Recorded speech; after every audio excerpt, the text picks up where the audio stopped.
Hello students, in our previous lecture we studied about equilibrium of a rigid body जिसमें हमने equilibrium किसी भी rigid body के mechanical equilibrium के लिए 6 independent conditions find out करी थी। उसमें हमने condition लगाई थी कि mechanical equilibrium के लिए force equals to 0 translational mechanical equilibrium was a combination of two equilibriums that were translational and rotational. So for translational equilibrium their force should be 0. ठीक है, which makes three independent conditions along x, y and z axis. And in rotational equilibrium the torque must be equal to 0. And torque along x, y and z axis again make three equilibrium conditions, which total gives us 6 independent equilibrium conditions for a rigid body. Now our next topic is center of gravity.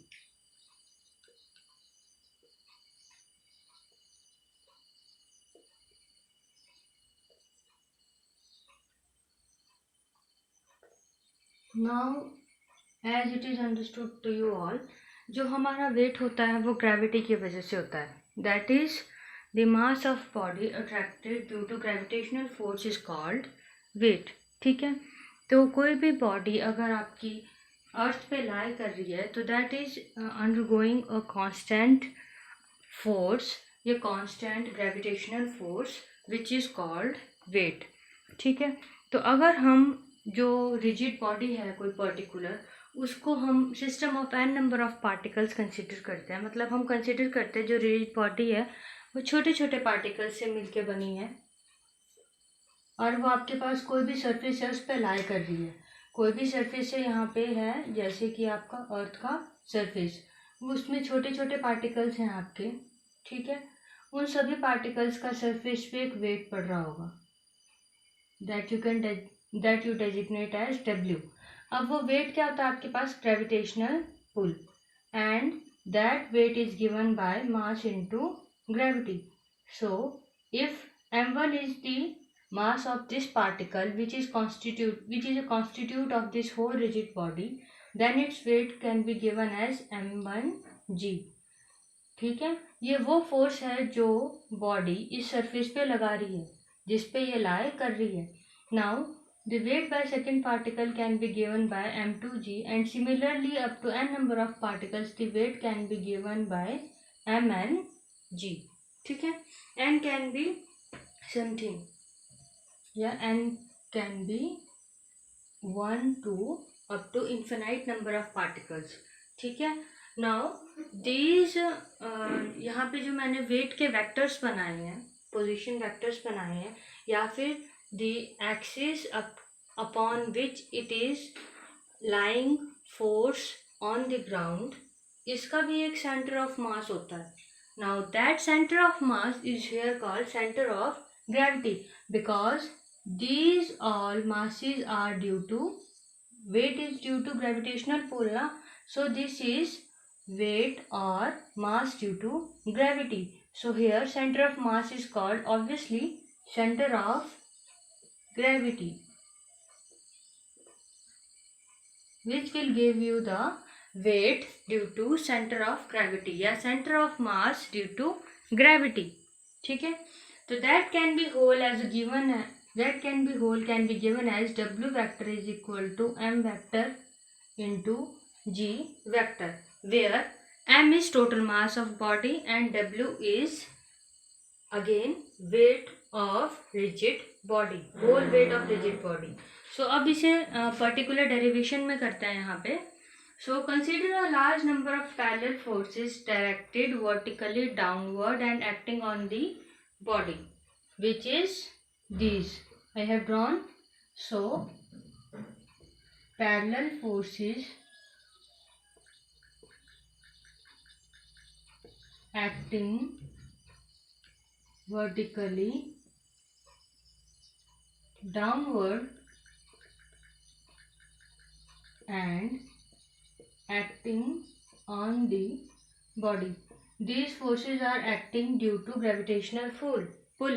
ठीक है, ये forces किसकी वजह से हैं? जो gravitational pull gravity body पे लगा रही है, ठीक है। So these forces are also acting on body. Now if m1, m2, m3 and m1 are masses of the n number of particles constituting the body, if m1, m2, m3 and up to mn are the masses of particles constituting the body, ठीक है, and like parallel forces, now parallel forces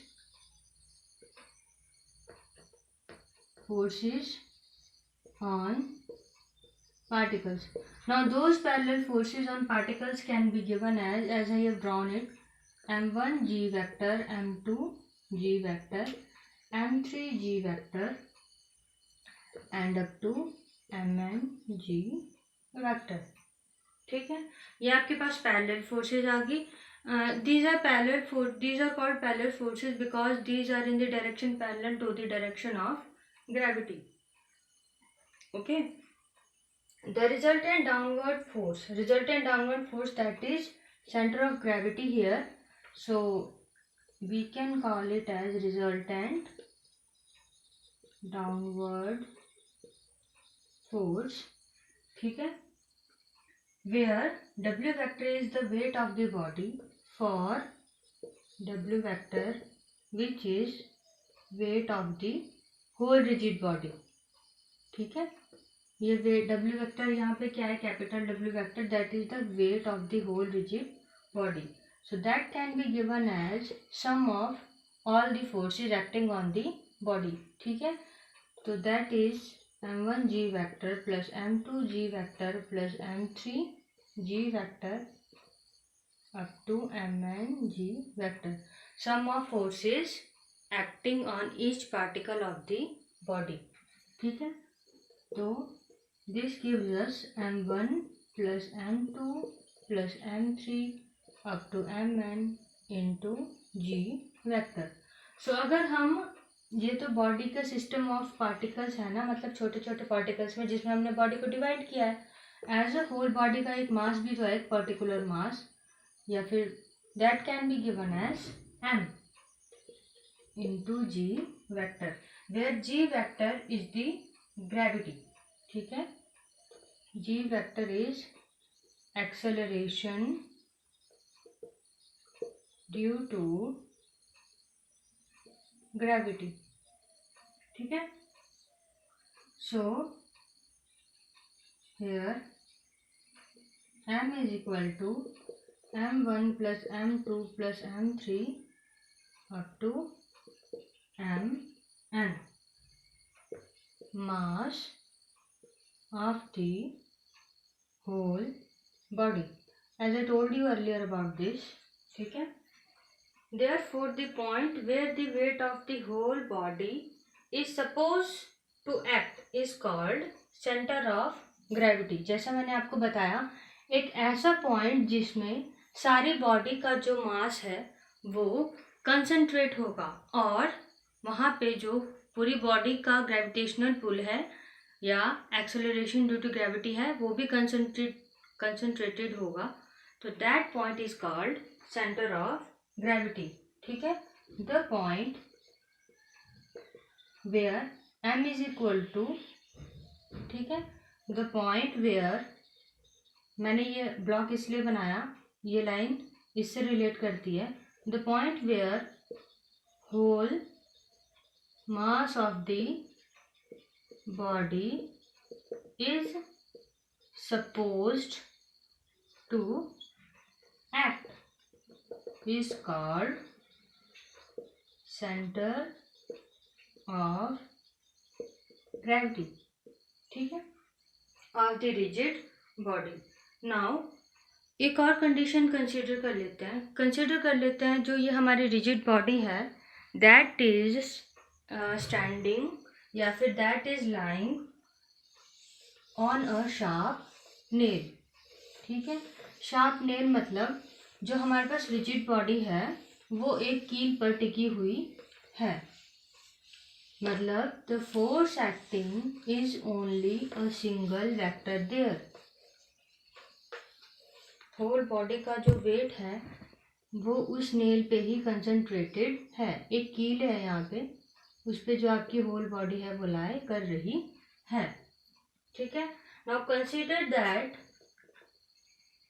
body is pivoted at its center of gravity on a sharp nail। ठीक है, अब इस body पे लाई कर रही है तो उसका जो सेंटर ऑफ ग्रेविटी है वो भी किस पे शिफ्ट हो जाता है, ऑन अ शार्प नेल। ठीक है। The body remains in perfect mechanical equilibrium. अभी हमने इक्विलिब्रियम की कंडीशन करी थी, ठीक है, जिसमें body remains in perfect mechanical equilibrium। सो हमने अभी इक्विलिब्रियम की कंडीशन मैंने आपको इसीलिए दोबारा रिवाइज करी थी। So mechanical equilibrium was a combination of two that was translational and rotational. So for translational equilibrium. Now for translational equilibrium, as I told you earlier, the net force must be equal to 0.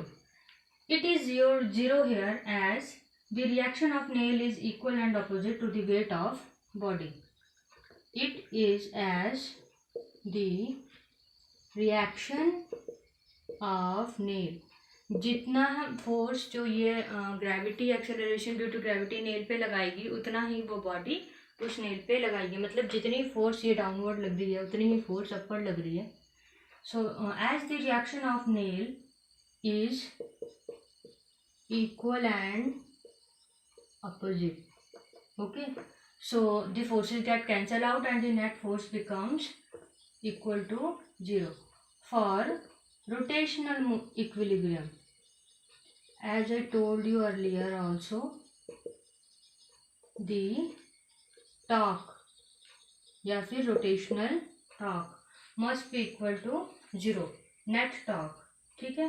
So to find gravitational torque,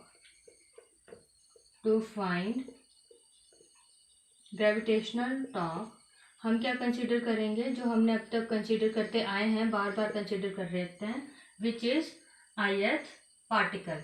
ठीक है। Consider ith particle of mass mi and position vector ri, okay, with center of gravity at ri। तो gravitational force है जो, therefore gravitational force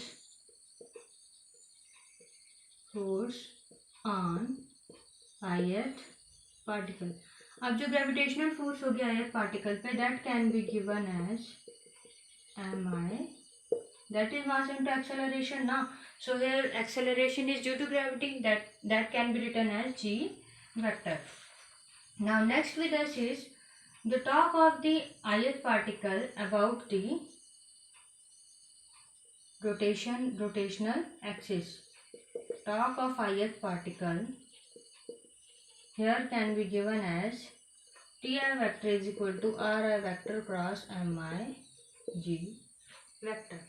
ये आपको torque की पहले से ही पता है definition, which is force into position vector. So force here is mi(g) vector, so I have directly substituted that. Therefore total gravitational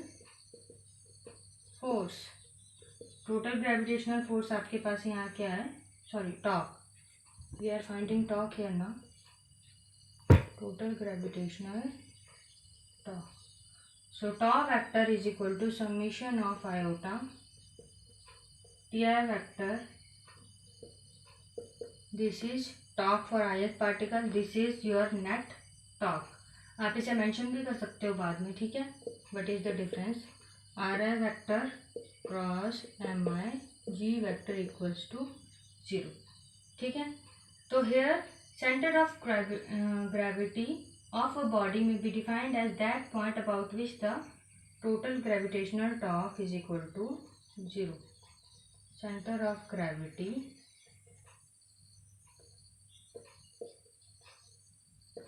a point at which torque is equal to 0. So in first we had center of gravity वो point है जहाँ पे whole body का mass concentrated है, that was m is equal to m1 plus m2 plus m3 up to mn is equal to the whole mass of rigid body, that is capital M. Now in second condition we have that point at which the total torque of the body is equal to 0. ठीक है, if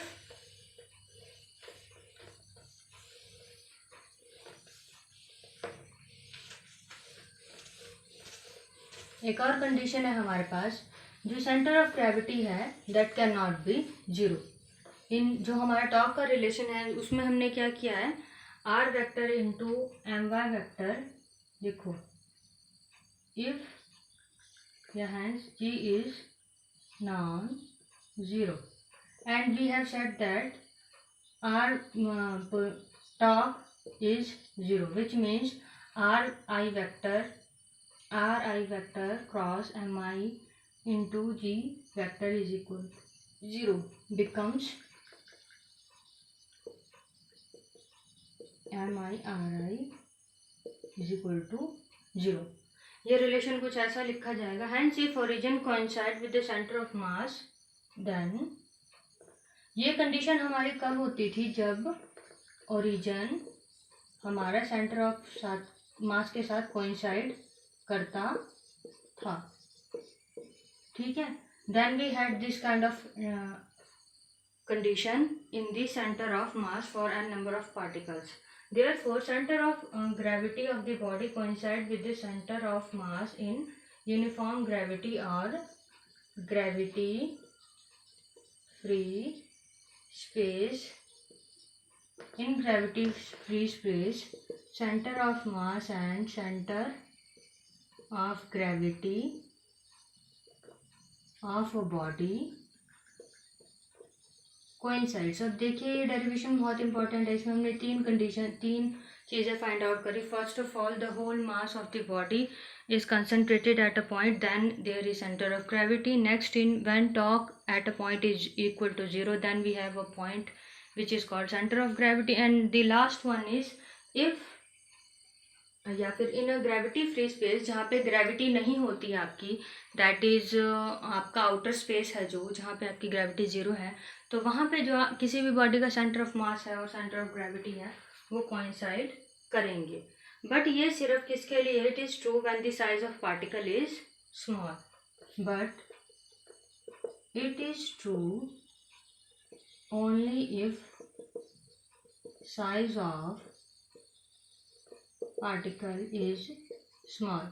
because अगर size of particle आपका large है तो आप उसके जो n number of particles का मास है आप उसे नेग्लिजिबल नहीं कंसिडर कर सकते, और it will definitely have a gravitational pull.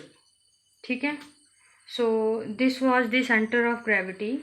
Now next with us is law of conservation of angular momentum for a system of n number of particles, which we will do it in next lecture. So thank you. This is all for today.